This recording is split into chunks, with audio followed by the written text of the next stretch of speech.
Take a look at these two forces. One is the Iga ninja, and the other is the Koga ninja. They are the strongest ninja groups, and cannot be left out when talking about Japanese history. But in fact, these two ninja were not exactly the same. So what was the difference? First, the Iga ninja. They grew up in mountainous regions and established an independent self-governing structure. They took advantage of the rugged terrain to wage guerrilla warfare.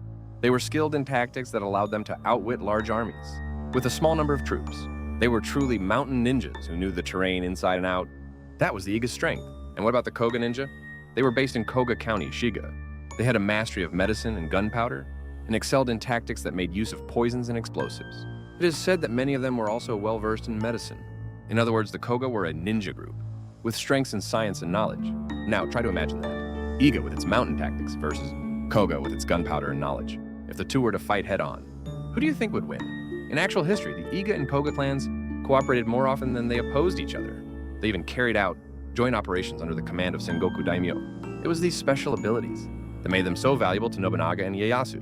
In other words, while Iga and Koga were rivals, they also complemented each other. That is why they are still talked about to this day as the strongest ninja. If you enjoyed this, please subscribe to our channel.